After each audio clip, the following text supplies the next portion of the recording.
దేవునికి స్తోత్రములు. లైవ్లో యూట్యూబ్లో చూస్తున్న సహోదరి సహోదరులకు క్రీస్తునామంలో వందనములు. మరి దేవుని చిన్న ప్రార్థన చేసుకుందాం సహోదరులారా.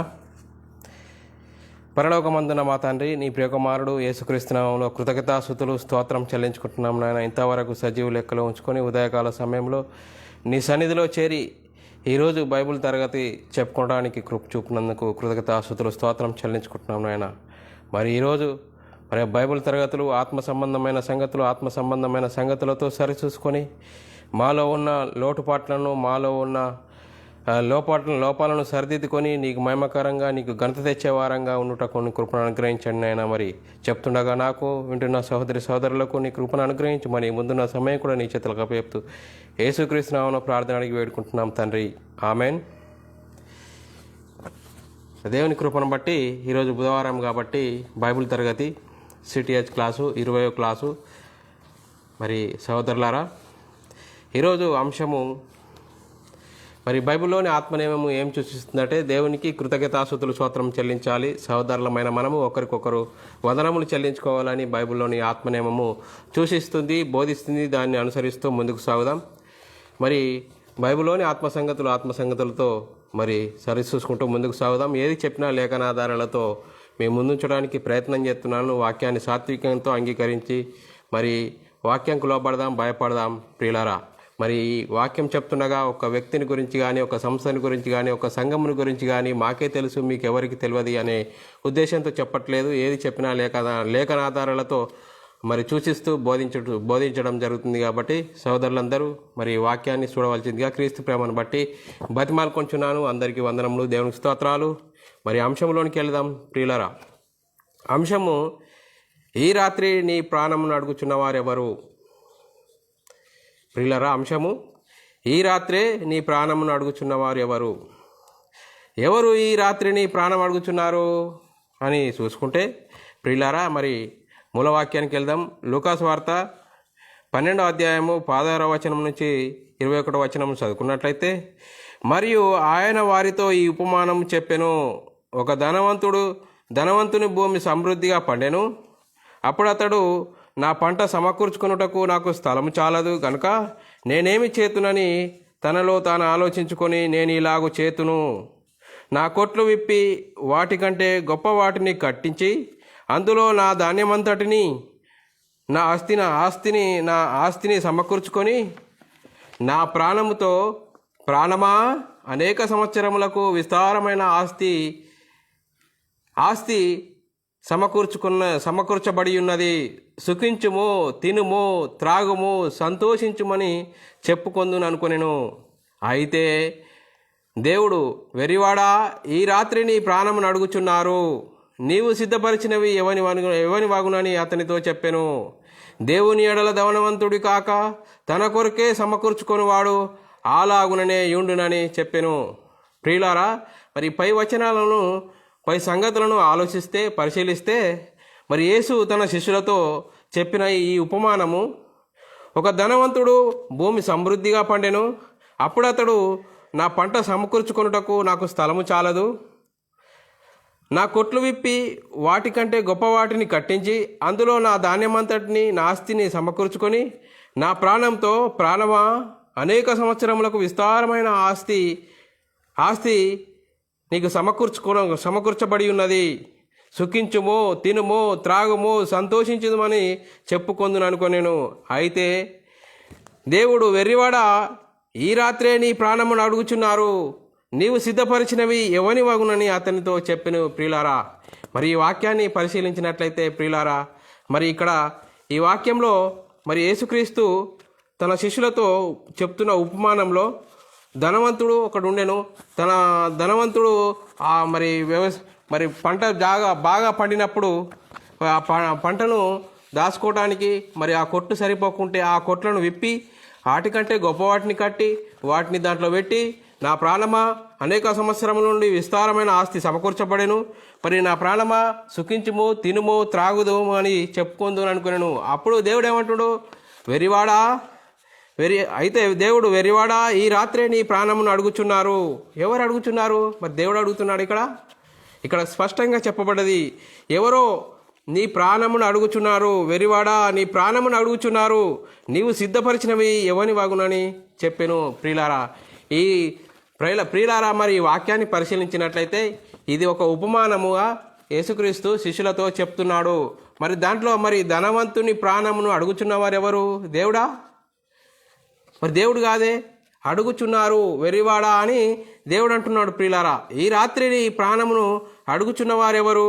సహోదరులారా, మరి ఈ అంశం గురించి మరి చాలామంది మరి ఈ అంశం గురించి మరి ఈ ప్రాణమును అడుగుచున్నవారు ఎక్కడున్నారు అని ఆలోచిస్తే మరి ప్రకటన గ్రంథంలో 6వ అధ్యాయము 9వ వచనం నుంచి 11వ వచనంలో మరి దేవుని వాక్యం నిమిత్తము తాము ఇచ్చిన సాక్ష్యం నిమిత్తము వధింపబడిన బలిపీఠం కింద ఉన్న ఆత్మలే అని మరి చాలామంది చెప్తున్న పరిస్థితి. ప్రియులారా, మరి ఈ వాక్యాన్ని మనము పరిశీలించినట్లయితే సహోదరులారా, ఈ రాత్రే నీ ప్రాణమును అడుగుచున్నవారు అని చెప్పబడుతున్నది అని ఇది నిజమేనా? మరి ప్రియులారా, ఈ లేఖనాలను పరిశీలించుదాం.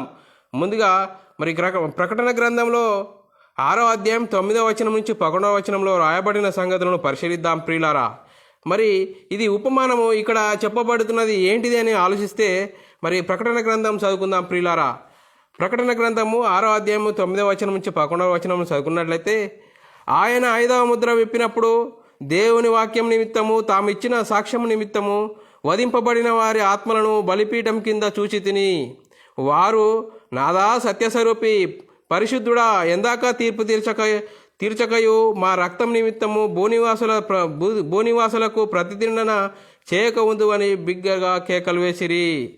తెల్లని వస్త్రములు వారిలో ప్రతివానికి ఇయ్యబడెను, మరియు వారి వలె చంపబడబో వారి సహదాసుల లెక్క సహోదరుల యొక్కయు లెక్క పూర్తి అగు వరకు ఇక్కడ ఇంకా కొంచెం కాలము విశ్రమింపవలని వారితో చెప్పబడెను. ప్రియులారా, మరి ఈ పై సంగతులను పరిశీలించినట్లయితే సహోదరులారా, మరి 10వ వచనంలో మరి ప్రకటన గ్రంథము 10వ వచనము ప్రకటన గ్రంథము 6వ అధ్యాయం 10వ వచనంలో ఏమని రాయబడినదంటే, నాదా సత్యస్వరూపి పరిశుద్ధుడా, ఎందాక తీర్పు తీర్చకయు మా రక్తం నిమిత్తము భూనివాసులకు ప్రతిదండన చేయకయుందు అని బిగ్గరగా కేకలు వేసిరి. మరి కేకలు వేస్తున్న వారు వీరు బ్రతికారా చనిపోయారంటే ప్రియులారా, చనిపోయిన వారు. మరి ప్రియులారా, వీరు చనిపోయిన వారు. మరి వీరు ఎందుకు చనిపోయారు అని ఆలోచించినట్లయితే దేవుని వాక్యం నిమిత్తము తాము ఇచ్చిన సాక్ష్యం నిమిత్తము మరి వధింపబడిన వారు. ప్రియులారా, ఈ వచనంలోని బలిపీఠము అనగా భూమి. యేసుక్రీస్తు సిలువలో బలియాగం గావించినది ఈ భూమి కాబట్టి ఈ భూమినే బలిపీఠమని అంటారు. ప్రియులారా, మరి వీరు ఎక్కడ ఉన్నారు అని ఆలోచిస్తే ప్రియులారా, వీరు బలిపీఠం కింద అనగా భూమి యొక్క కింది భాగంలో ఉన్నారు. అనగా భూమి యొక్క కింది భాగంలో ఉన్న పాతాళ మందలి నీతిమంతులు ఆత్మలు నెమ్మది పొందు స్థలమని పరదేశిలో ఉన్నారని మనకి ఇక్కడ అర్థమవుతుంది. ప్రియులారా, మరి ప్రియులారా, ఈ వాక్యాన్ని మనం పరిశీలించినట్లే ఇది మరి లూకాసు వార్తలో చెప్పబడింది. ఇది ఉపమానమా? మరి సహోదరుల ప్రకటన గ్రంథములో చెప్పబడినది ఉపమానమా? ఇది ఉపమానము కాదు ప్రియులారా. మరి యోహాను గారు ప్రకటన గ్రంథంలో రాయబడ్డది, యోహాను గారు దర్శనంలో చూస్తున్నారు. మరి ప్రియులారా, పై ఈ సంగతులను రాసింది ఎవరు అని ప్రకటన గ్రంథం రాసిన సంగతులు ఎవరు రాశారంటే మరి ప్రకటన గ్రంథంలో రాసింది యోహాను గారు. మరి యోహాను గారు ఈ సంగతులు ఎలా తెలియపరచబడుతున్నవి అని ఆలోచిస్తే దర్శనంలో చూసి చెప్తున్నారు. మరి యోహాను గారు దర్శనంలో ఏమి చూస్తున్నారు అని ఆలోచించినట్లయితే దర్శనంలో అప్పటికి భూమి మీద దేవుని వాక్యం నిమిత్తము తామిచ్చిన సాక్ష్యము నిమిత్తము వధింపబడిన వారిని చూస్తున్నాడు. ప్రియులారా, మరి యోహాను గారు దర్శనంలో చూసిన వారు ఎవరు, ఏమంటున్నారు అని ఆలోచిస్తే ప్రియులారా, యోహాను గారు దర్శనంలో చూసిన వారు ఏమంటున్నారంటే, నాదా సత్యస్వరూపి, ఎందాక తీర్పు తీర్చకయు మా రక్తము నిమిత్తము భూనివాసులకు ప్రతిదండన చేయకయుందు అని బిగ్గరగా కేకలు వేసిరి. ప్రియులారా, మరి ఎందుకు ప్రతిదండన చేయమని బిగ్గరగా కేకలు వేస్తున్నారు? మరి ఆలోచించినట్లయితే మా రక్తము నిమిత్తము భూనివాసులకు ప్రతిదండనక చేయక ఉందు అని బిగ్గరగా కేకలు వేసిరి. మరి వీరెవరు బిగ్గరగా కేకలు వేసేవారు? వీరు పరిశుద్ధులు. ఎందుకంటే వీరిలో ప్రతి వానికి తెల్లని వస్త్రములు ఇయ్యబడెను. మరి వీరితో చెప్పబడిన సంగతులు ఏవి అని ఆలోచించినట్లయితే, మరియు వారి వలె చంపబడబో సహదాసుల లెక్క యొక్కయు సహోదరుల యొక్కయు లెక్క పూర్తి అయ్యే వరకు ఇంకా కొంచెం కాలము విశ్రమింపవాలని వీరిని గురించి చెప్పబడుతున్నది ప్రియులారా. మరి వీరిని ఏమంటారు? మరి మీరు సాదాసుల లెక్క ఇంకా పూర్తి కాలేదు, మీరు అంతవరకు మీరు మన పరదేశంలో విశ్రాంతి పొందవాలని చెప్తున్నారు ప్రియులారా. మరి ప్రియులారా, ఈ 2 వచనాలలో సంగతులను సవివరంగా మనము పరిశీలించాము కదా. ఇప్పుడు ఆలోచించండి. ఇప్పుడు చెప్పండి, ధనవంతుని ప్రాణం అడుగుచున్న వారెవరు? దేవుని వాక్యం నిమిత్తము తాము ఇచ్చిన సాక్ష్యం నిమిత్తము వధింపబడిన బలిపీఠం కిందనున్న ఆత్మలేనా? ఇది నిజమేనా? అలా చెప్పడానికి మనకు అవకాశం ఉందా? అంటే ఎంత మాత్రములు ఇది లేదు సహోదరులారా. ఇప్పుడు మనము వాక్యాన్ని పరిశీలిద్దాం ప్రియులారా. మరి ఒక ప్రశ్న వేసుకుందాము.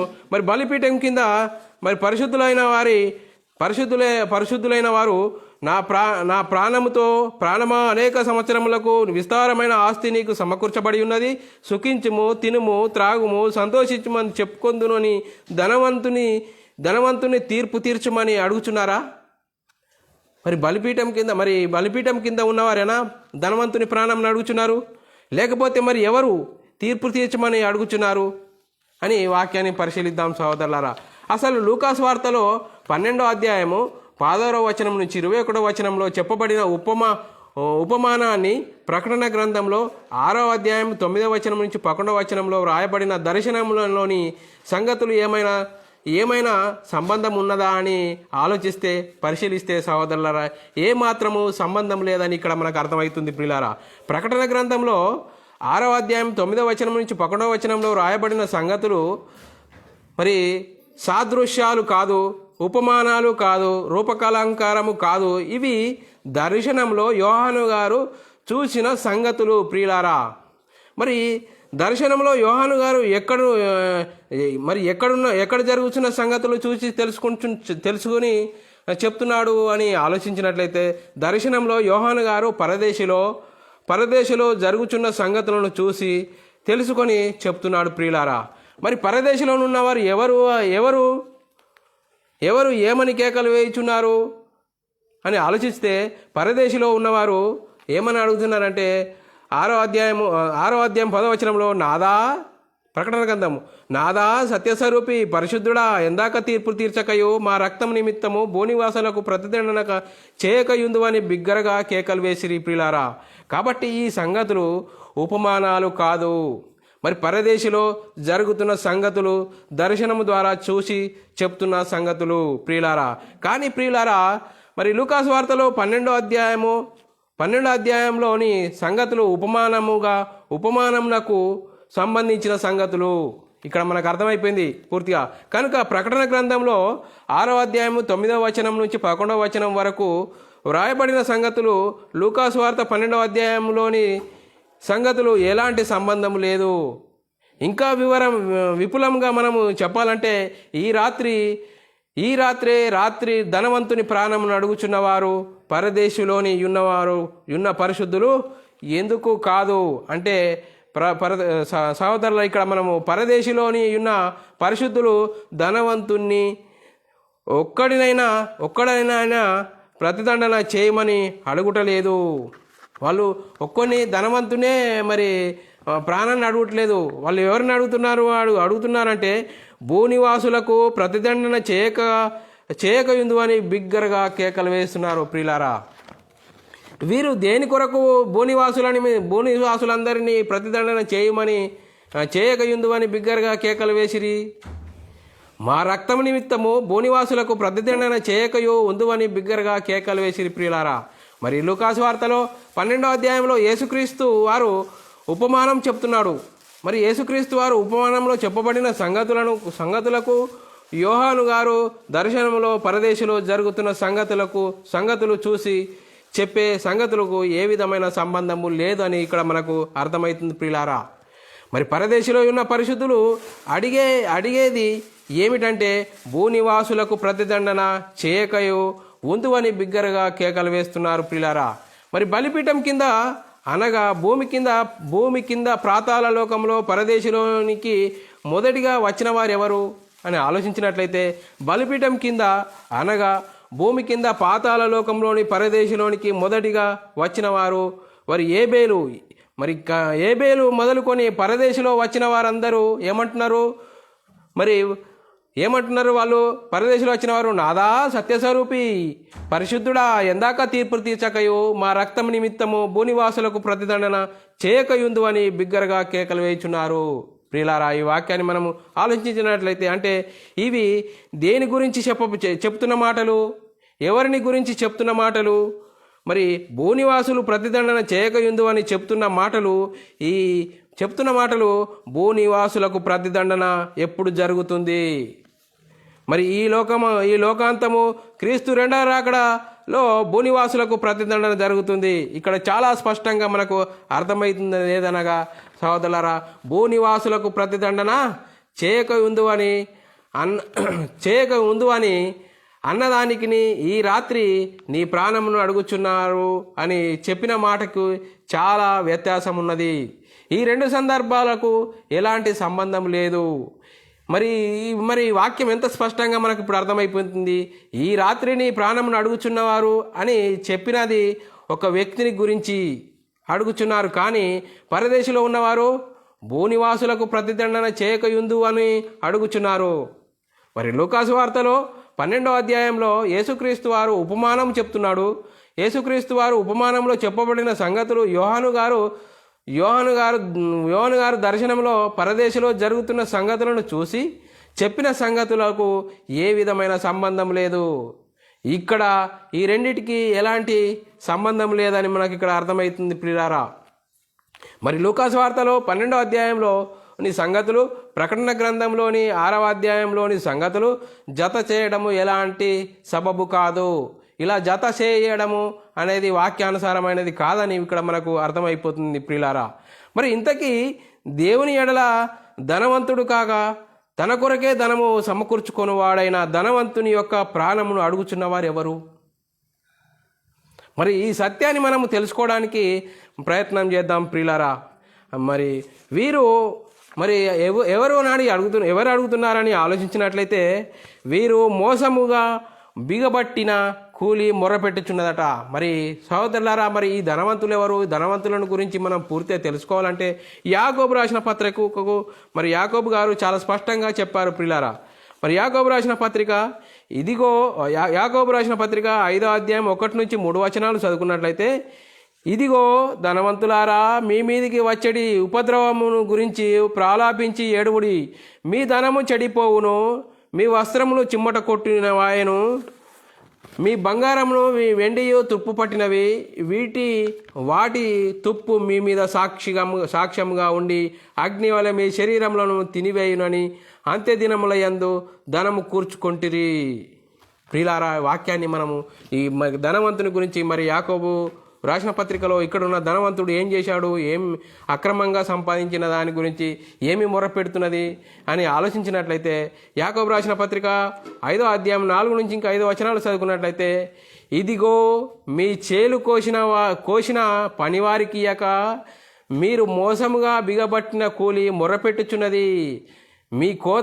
మీ కోతవారి కేకలు సైన్యములకు అధిపతియగు ప్రభువకు యొక్క చెవులలో చొచ్చుచున్నవి. ప్రియులారా, 5వ వచనం, మీరు భూమి మీద సుఖముగా భుజించి భోగాసక్తులై వధింపబడినందున మీ హృదయములను పోషించుకుంటురి. మరి ఇక్కడ ధనవంతుణ్ణి అడుగుచున్నవారు ఎవరు అంటే మోసముగా బిగబట్టిన కూలిని గురించి, మోసముగా సంపాదించిన ఆస్తిని ఆ కూలీలు వారు మొరపెట్టుచున్నారట. మొరపెట్టుచు వారు ధనవంతుని ప్రాణమును అడుగుచున్నారు అని ఇక్కడ మనకు అర్థమవుతుంది ప్రియులారా. మరి ఎవరు ధనవంతుని ప్రాణాన్ని అడుగుతున్నారు అని ఆలోచించినట్లయితే 3 పాయింట్లను మనం ఆలోచించుదాము. వీరు కోతవారి కేకలు సైన్యములకు అధిపతియగు ప్రభు యొక్క చెవులలో చొచ్చుచున్నవి. మీ చేలు కోసిన పనివారికి ఇయ్యక మీరు మోసంగా బిగబట్టిన కూలి మొర్రపెట్టుచున్నదట. మీరు బంగారంలో మీ వెండికి పట్టిన తుప్పు మీ మీద సాక్ష్యముగా ఉండి అగ్ని వల్ల మీ శరీరంలో తినివేయును. మరి ధనవంతుడు బిగబట్టిన కూలి అక్రమంగా సంపాదించినది వారి కోత కోసిన వారి కూలీల మొర్ర ఎక్కడికి వెళ్తుందట? సైన్యములకు అధిపతియగు దేవుని యొద్దకు చేరుచున్నది. ఎందుకు ఇవన్నీ ధనవంతుని విషయంలో జరుగుచున్నవి అని ఆలోచిస్తే, ఎందుకనగా భూమి మీద సుఖముగా జీవించి భోగాశక్తులై వధింపబడిన దినమునందున వారి హృదయములను పోషించుకున్నారు. ప్రియులారా, లూకాసు వార్తలో 12వ అధ్యాయంలో ఉన్న ధనవంతుడు కూడా ఏమని అడుగుచున్నాడు అని ఆలోచించినట్లయితే, నా ప్రాణమా అనేక సంవత్సరములకు విస్తారమైన ఆస్తి నీకు సమకూర్చబడి ఉన్నది, సుఖించుము, తినుము, త్రాగుము, సంతోషించుదు అని చెప్పుకుందును అనుకునేను. అయితే యాకోబు పత్రికలో ఉన్న ధనవంతుడు ఎలా అయ్యాడు అంటే, వాడు ధనాన్ని ఎలా సమకూర్చుకున్నాడు? కూలి చేసిన పనివానికి ఇయ్యక కూలి బిగబట్టుకొని మోసము చేసి బిగబట్టిన కూలి మొర్రపెట్టుచున్నదట. ప్రియులారా, మొర్రపెట్టుచున్నదట. మీ కోతవారి కేకలు సైన్యములకు అధిపతియగు ప్రభువు యొక్క చెవులలో చొచ్చుచున్నవి. ఆ పనివానికి ఇయ్యక బిగబట్టిన కూలి మొర్రపెట్టుచున్నదట. ప్రియులారా, మొర్రపెట్టుచున్నది. మీ కోతవారి కేకలు సైన్యములకు అధిపతియగు యొక్క ప్రభు యొక్క చెవులలో చొచ్చుచున్నది. అయితే ఎవరు ఈ ధనవంతుని ప్రాణమును అడుగుచున్నారు అని మనం ఆలోచించినట్లయితే, ఈ ధనవంతుని ప్రాణమును ఎవరు అడుగుచున్నారు? అడిగి ఉండవచ్చు. ధనవంతుడు ఎవరినైతే మోసం చేశాడో వారు ఈ ధనవంతుని ప్రాణమును అడుగుచున్నారు. ధనవంతుని ఎవరి కూలైతే బిగబట్టాడో వారు ఈ ధనవంతుని ప్రాణమును అడుగుచున్నారు. ప్రియులారా, ఎంత వాక్యము చక్కగా మనకు సెలవిస్తుంది. వీటిని అన్నిటిని గురించి మనం పరిశీలన చేస్తే తెలిసిన ఫలితం ఏమిటంటే, సహోదరులారా, ఈ రాత్రి ధనవంతుని ప్రాణమును అడుగుచున్నవారు ఎవరనగా, ఎవరైతే మోసం చేసి బిగబట్టిన ఆ కూలి ఆ కూలివారు వాళ్ళ కూలివారు ధనవంతుని ప్రాణమును గురించి మొర్రపెట్టుచున్నారని ఇక్కడ వాక్యం మనకు సెలవిస్తుంది. ప్రియులారా, అయితే సహోదరులారా, ఇక్కడ ఇంకో సందర్భమును మనం ఆలోచించినట్లయితే, కయ్యూను కూడా కయ్యూను చంపినప్పుడు రక్తము దేవునికి మొర్రపెడుచున్నట్లుగా మనము వాక్యం చూసుకుందాం. ప్రియులారా, ఆదికాండము 4వ అధ్యాయము 8వ వచనం నుంచి 11వ వచనమును చదువుకున్నట్లయితే, కయ్యూను తన తమ్ముడైన ఏబేలుతో మాటలాడెను. వారు పొలంలో ఉన్నప్పుడు కయ్యూను తన తమ్ముడైన ఏబేలు మీద పడి అతనిని చంపెను. యెహోవా, నీ తమ్ముడైన ఏబేలు ఎక్కడున్నాడని కయ్యూను అడగగా, అతడు, నేను ఎరుగను, నా తమ్మునికి నేను కూలివాడనా అనెను. అప్పుడు ఆయన, నీవు చేసిన పని ఏమిటి? నీ తమ్ముని యొక్క రక్తము యొక్క స్వరము నేలలో నుండి నాకు మొర్రపెట్టుచున్నది. కావున నీ తమ్ముని రక్తము నీ చేతిలో నుండి పుచ్చుకొనుటకు నోరు తెరిచెను. ఈ నేల మీద ఉండకుండా నువ్వు శపింపబడదువు. ప్రియులారా, ఇక్కడ కయ్యూను ఏబేలును గురించి ఆలోచిస్తే, కయ్యూను ఏబేలును చంపాడు. ఏబేలు రక్తం ఏం చేస్తుంది? మొర్రపెడుతున్నదట దేవునికి మొర్రపెడుతున్నప్పుడు చూడండి ప్రియులారా, రక్తం కూడా మొర్రపెడుతుందని వాక్యం సెలవిస్తుంది. ప్రియులారా, అక్కడ ధనవంతుని ప్రాణమును అడుగుతున్నవారు ఎవరు అంటే, ధనవంతుడు అక్రమంగా సంపాదించి ఆ కూలి వారికి సరిగ్గా ఆ కూలిని బిగపట్టిన వారు, ఆ కూలీలు ఆ ధనవంతుని ప్రాణమును అడుగుచున్నారు.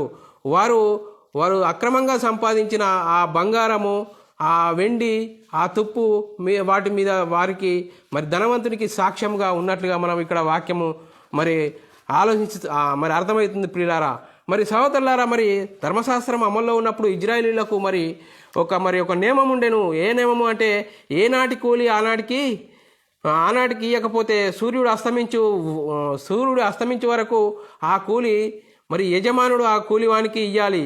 లేకుంటే కూలివాడు యెహోవాకు మొర్రపెట్టునని వాక్యము. దాన్ని ఆ సందర్భాన్ని కూడా మనం చూసుకుందాం సహోదరులారా. ఏనాటి కూలి ఆనాటికి ఇవ్వకపోతే సూర్యుడు అస్తమించక మునుపు వానికి ఇవ్వకపోతే కూలివాడు ఏం చేస్తాడంటే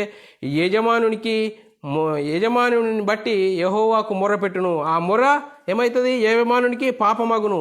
మరి ద్వితీయోపదేశ కాండము 24వ అధ్యాయము 14 నుంచి 15 వచనాలు చదువుకున్నట్లయితే, నీ సహోదరులోనేమి, నీ దేశమందలి నీ గ్రామములలోనేమి, పరదేశులలోనేమి దీన దరిద్రుడైన కూలివానిని బాధింపకూడదు. ఏనాటి కూలి ఆనాడికి ఇయ్యవలెను. సూర్యుడు అస్తమించక మునుపు వానికి ఇయ్యవలెను. వాడు బీదవాడు గనుక దాని మీదనే ఆశ పెట్టుకొని ఉన్నాడు. వాడు నిన్ను బట్టి యెహోవాకు మొర్రపెట్టునేమో, అది నీకు పాపమగును. చూడండి ప్రియులారా, మరి ధర్మశాస్త్రం అమల్లో ఉన్నప్పుడు ఇజ్రాయేళ్లకు మరి ఏనాటి కూలి ఆనాడు ఇవ్వాలి. ఒకవేళ కూలి ఇవ్వకుంటే ఆ కూలి వేసేవాడు ఆ కూలి డబ్బుల మీదనే ఆధారపడి ఉంటాడు. ఒకవేళ వాడి మరి బాధపడి యెహోవాకు మొర్ర పెడితే, దేవునికి మొర్ర పెడితే, ఆ మొర్ర మరి దేవుని దగ్గరికి చేరి నువ్వు పాపి అయిపోతావు, నువ్వు పాపం చేసిన వాడివి అవుతావని మరి వాక్యం సెలవిస్తుంది ప్రియులారా. మరి ఎలాంటి స్థితిలో మరి మరి వాక్యం అర్థమవుతుంది మనకు.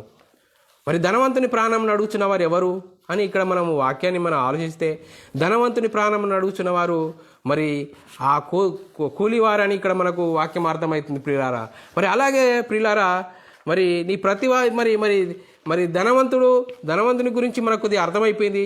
మరి నీ ప్రతివాదినికి నీవు త్రోవలో వెళ్ళుచుండగానే సమాధాన పడాలి. మరి సమాధాన పడకుంటే నీ ప్రతివాది మరి యెహోవాకు మొరపెట్టినప్పుడు నువ్వు చేసినది మరి నువ్వు చేసేది మరి బలిపీఠం దగ్గరికి తీసుకువెళ్ళేది అది పాపమాగును. కాబట్టి అలాగా ఉండకూడదు. నీ ప్రతివాదితో ఏదన్నా మరి జగడమే కానీ ఏదైనా ఇబ్బందిగా ఉంటే వారితో సమాధాన పడాలని వాక్యము మరి యేసుక్రీస్తు వారు సువార్తలో చెప్పారు ప్రియులారా. మత్తయి సువార్త 5వ అధ్యాయము 23 నుంచి 26 వచనాలు చదువుకున్నట్లయితే, కావున 23 నుంచి 5వ అధ్యాయం 23 నుంచి 26 వచనం, కావున నీవు బలిపీఠం వద్ద అర్పణమును అర్పించుచుండగా నీ మీద నీ సహోదరుని మీదకి విరోధమేమైనా కలదని అక్కడ నీకు జ్ఞాపకం వచ్చిన ఎడల అక్కడ బలిపీఠముల నెదుటనే నీ అర్పణము విడిచిపెట్టి మొదట వెళ్ళి నీ సహోదరునితో సమాధాన పడము. అటు తర్వాత వచ్చి నీ అర్పణమును అర్పింపుము. నీ ప్రతివాదితో నీవు త్రోవలో ఉండగానే త్వరగా వానితో సమాధాన పడుము. లేని ఎడల ఒకవేళ నీ ప్రతివాది నిన్ను న్యాయాధిపతికి అప్పగించును, న్యాయాధిపతి నిన్ను బంట్రౌతులకు అప్పగించును, అంతటా నీవు చెరసాలలో వేయబడదు. కడపాట కాసు చెల్లించే వరకు అక్కడ నీవు వెలుపలికి రానేరవని నీతో నిశ్చయంగా చెప్తున్నాను ప్రియులారా. మరి ఇక్కడ వాక్యం సెలవిస్తుంది ఏమంటే, మరి మనము బలిపీఠంగా మరి అర్పణము అర్పించేటప్పుడు ఎవరితోనైనా మనము మరి స్నేహంగా లేకుంటే విరోధంగా ఉంటే అక్కడనే ఆ మరి అర్పణము విడిచిపెట్టి వారితో సమాధాన పడి వచ్చి బలి అర్పించాలని వాక్యం సెలవిస్తుంది ప్రియులారా. చూడండి ప్రియులారా, మరి ఇక్కడ మనము మరి ధనవంతుని గురించి ఆలోచిస్తే ఇక్కడ మనము కూలి అంటే కూలి అని కాదు కానీ మనము అనుదినము జీవితంలో మనము పొరుగువానికి ఏ విషయంలోనైనాను మోసం కానీ అన్యాయం కానీ చేయకుండా ఉండాలి. మనము పొరుగువాన్ని ప్రేమించాలి. మరి మనము సహోదరులను ప్రేమించుచున్నాము కనుక మరణంలో నుండి జీవంలోనికి దాడి ఉన్నామని ఎరుగుదము. ప్రేమ లేనివాడు మరణమందు నిలిచి ఉన్నాడు ప్రియులారా. తన సహోదరుని ద్వేషించేవాడు నరహంతకుడు. ఏ నరహంతకుడికి నిత్య జీవం ఉండదని ఎరుగుదము.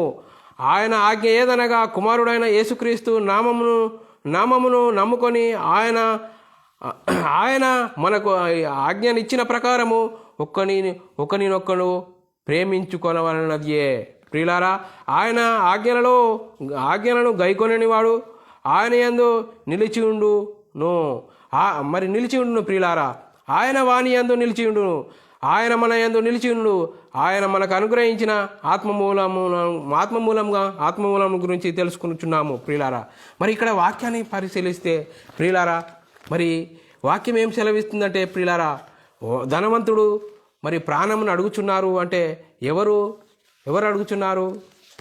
మరి ప్రకటన గ్రంథంలో 6వ అధ్యాయంలో రాయబడ్డ మరి 6వ అధ్యాయంలో రాయబడిన మరి బలిపీఠం కింద ఉన్నవారా? బలిపీఠం కింద ఉన్నవారు అని చెప్తున్న పరిస్థితి ఈ రోజులో మనము చాలా విన్నాము ప్రియులారా. మరి అది వాక్యం సరి అయినా కాదా అని మనం వాక్యం ఇంతవరకు ఎన్నో సందర్భాలు మనం పరిశీలించాము ప్రియులారా. మరి లూకాసు వార్తలో రాయబడిన 12వ అధ్యాయం నుంచి రాయబడిన సంగతులు, మరి ఆ లూకాసు వార్తలో ఆ ధనవంతుడి ప్రాణంను అడుగుచున్న వారు ఎవరు అనగా యాకోబు రాశిలో స్పష్టంగా యాకోబు రాసిన పత్రికలో చాలా స్పష్టంగా ఉన్నది. ఆ కూలివారు మొరపెడుచున్నారు. ఆ మొరపెడుచుంటే మరి వారు అక్రమంగా సంపాదించుకున్న ధనాన్ని నిమిత్తము వారి పనివానికి ఇయ్యక బిగబట్టిన కూలి మొరపెట్టుచున్నదట ప్రియులారా.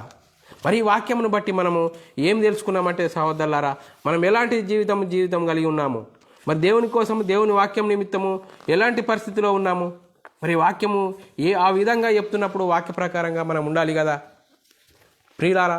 మరి వాక్యము ఇప్పుడు ఈ రోజులో ఇదే అదని చెప్పే పరిస్థితి. మరి వాక్యాన్ని పరిశీలిస్తే మనం ఇక్కడ తేలిన ఫలితం ఏమిటంటే సహోదరులారా, మరి లూకాసు వార్తలో 12వ అధ్యాయంలో రాయబడిన ధనవంతుడు ఎవరు అంటే మరి యాకోబు రాసిన పత్రికలో మనము తేలిపోయింది. ధనవంతుని ప్రాణం అడుగుతున్న వారు ఎవరు అంటే ఆ కూలివారి మొర, మరి వారు అక్రమంగా బిగబట్టిన ఆ కూలి వాటిని మొరపెడుతున్నదని వాక్యం మనకు ఇక్కడ స్పష్టంగా సెలవిస్తుంది ప్రియారా. మరి ప్రకటన గ్రంథంలో మరి పరదేశిలో బలిపీఠం కింద ఉన్నవారు ఎవరనగా మరి పరిశుద్ధులు, వారు నాదా సత్యస్వరూపి ఎందాక మా రక్తం నిమిత్తం భూని నివాసులకు ప్రతిదండన చేయకుందు అంటే యేసుక్రీస్తు రెండో రాకడలో ప్రతిదండన జరుగుతుంది. అప్పుడు మరి అందరికీ ప్రతిదండన జరిగినప్పుడు వారు కూడా మరి పరదేశంలోనికి వెళ్తారని వాక్యము సెలవిస్తుంది ప్రియారా. మరి వాక్యము మనకు అర్థమైనది ఏంటంటే మరి ధనవంతుని ప్రాణం అడుగుచున్న వారు ఎవరు అంటే ఆ కూలివారి మొర పెడుతున్నారు. మరి వాక్యం ఎంత చక్కగా మరి అర్థమైంది ప్రియులారా. వాక్యాన్ని మనము చక్కగా లేఖనాధారాలతో మరి మనం అర్థం చేసుకోవాలి, అనుసరించాలి ప్రియులారా.